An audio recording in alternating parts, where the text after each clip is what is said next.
So this is my second video today. I just recorded my video about making a bow tie, so you can watch that video if you want. And for this video, I'm just going to be talking about stuff happening, more about my life instead. There's going to be a lot of jump cuts because I can't really talk for that long and then have everything come up in my mind. So there's going to be a lot of cuts and it might not be that great in quality, but it's just a video for myself or whatever. It doesn't really matter. So right now it's my 5th year here at UCLA. I changed my major during my junior year spring quarter, so I changed my major really last minute to like Asian American Studies because I had enough of math. So yeah, so now I'm in Asian American Studies and this is my last quarter as a 5th year. And I'm graduating in December, so that's great. And I also got an iPhone, iPhone 6s Plus. So that's just another thing to throw in here. But anyways, I'm graduating in December and I'm pretty happy for it, but right now I am job hunting, so I am wondering whether I should stay here in LA or in San Francisco. I don't know. Who knows? I might be moving to New York. Who knows? I don't know. I kind of wanted to stay here in LA, but I kind of want to move back because I don't need to pay rent. I could live with my parents in San Francisco, but then here in LA you need to pay rent, but it's not that expensive. I should put my phone on silent. Hold on. So where was I? So I was talking about moving either to San Francisco or Los Angeles or whatever. What kind of job do I want? My career goal suddenly changed, actually quite recently. So my sister recently got her job as a pharmacist, so she's having that kind of nice lifestyle. And I kind of want to have that same kind of lifestyle as well. So I'm like, so what job pays a lot and you don't need like a lot of education? And I'm like, corporate executive! So now I want to be a corporate technology officer, or chief technology officer, not corporate, but corporate executive. So I want to be a corporate executive one day and then have the requirement of asking my chief financial officer to sign off on paperwork when I open an investment account. That's the ultimate goal of my life, but yeah. So that's my career goal. It has changed quite a bit from like programming to all this other stuff, and then yeah, now I want to be a chief technology officer. It should be a fun experience or fun path to go to, but it shall take like many years, I think like 10 years, and maybe an MBA degree, which I don't really want to go into graduate school, to tell you the truth. I don't want to go into graduate school. But I might go for like computer science or MBA, who knows. But hopefully I don't really want to find, I don't really want to go into like more education. I had enough of education, truthfully. What else should I talk about? There are things I would talk about when I write on my Tumblr, so you can read my Tumblr, but I won't talk about it here because I don't feel like it's going to be a positive environment if I talked about it on YouTube. But anyways, you can read about it in my Tumblr or look at my Instagram and stuff. I don't really mind. Yeah. So what else has been happening in my life? So as a 5th year, I needed to find housing. So I applied for UCLA housing, and of course I'm in the lottery program because I'm a 5th year, and then I got an offer by them 1 week before school starts. So that was annoying, but I didn't accept the offer because I found another housing. I rented my own place. I did another lease. I did a lease for externally in the public market. Is that how you say it? But anyways, so yeah, right now I'm renting at a luxury apartment, which really isn't that luxurious. It just means that the place is well maintained in terms of exteriorly well maintained. Internally, it's okay. It's habitable. It's more like a 1980s style place, but it's alright.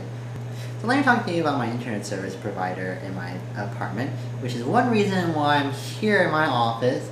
I'll explain more. So at my apartment, there is no cable service, so there's no cable internet. There's no fiber optic. The only option we have is the landlord's internet, which is DSL service, and Verizon's DSL service. So our apartment rent includes the landlord's internet, which is 26 megabits down and like 5 up, but that's shared through all the apartment units in the entire building. So if you can imagine 1 person or 5 person Netflixing or 10 people Netflixing or whatever, the internet starts getting terrible. So at night, that internet becomes absolutely not useful or usable. And so we signed up for Verizon. Verizon DSL is so expensive. Verizon DSL is $45.99, say $45 or whatever.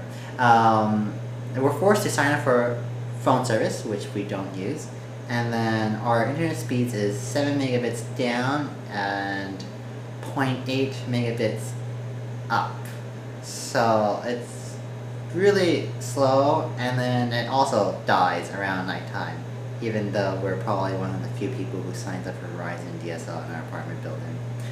So besides LA traffic, there's LA virtual traffic in our apartment. So it's absolutely annoying for internet usage at my place.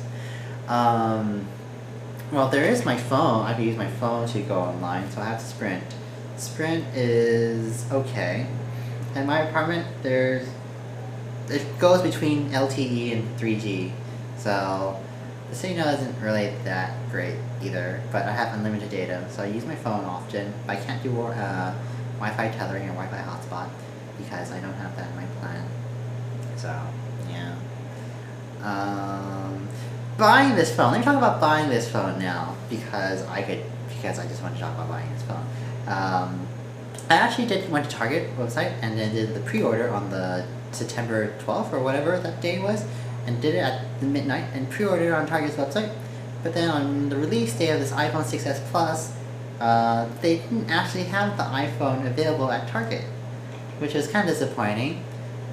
So what did I do? I did nothing. I called up Target and I gave them my order number, and then the order number they sent me via Target's email is like this OPO blah blah blah.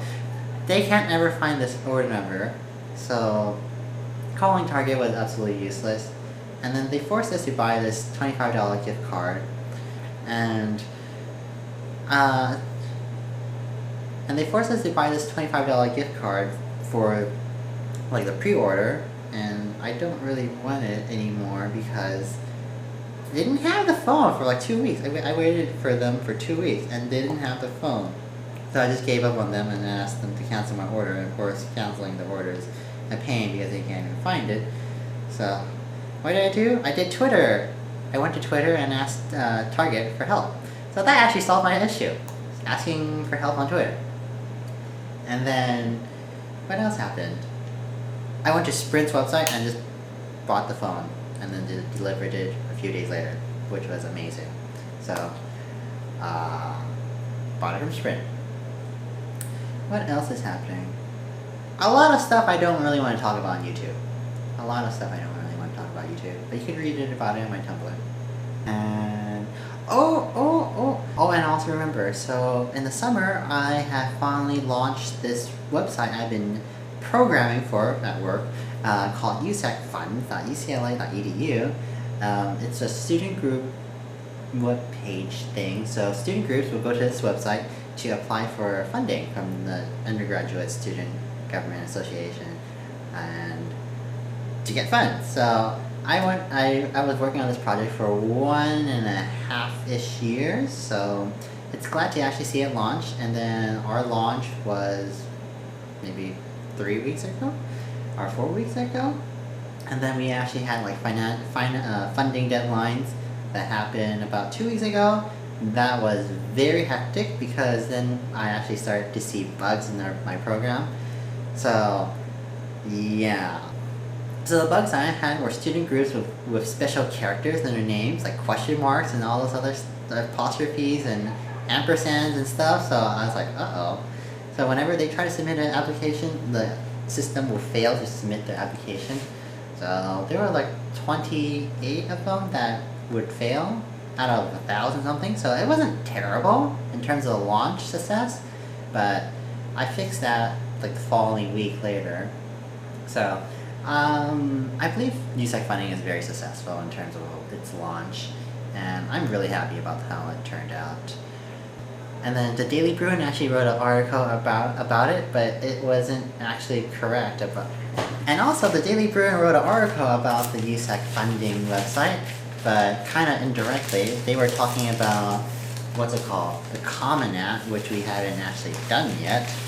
But then they just decided to talk about it instead. It was like a work in progress, or kind of like those secrets that gets leaked out. Anyways, so this is the Common App that we were talking about. It was just a talk, and then they just did an entire article about it.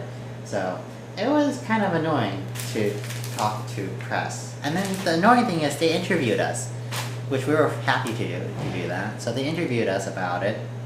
And it just seemed like they were just interviewing us for verification that these two student officers were actually not lying. So reading this article is kind of disappointing for me, especially that. So reading this article is kind of annoying because there's no acknowledgement about my work. So I wish there was acknowledging my work at least. Kind of sad, but whatever. I put my name in the terms page for the legal term page like many times, so there's that. What else? Recently I've been going to job fairs, but that's not really that interesting. Yeah, not really that interesting. Yep. I think that's it for today. So if you have sat through this video, I thank you for listening. And if you really want to know more about my life that I just won't talk about here in this video, you could go to my links in my section below, the description below, and then follow me, not follow me, but you just read my Tumblr, look through my Twitter, look through my Instagram. Don't add me on my Facebook unless you know me. And what else is there? What else did I put there? I don't know. Thanks for watching.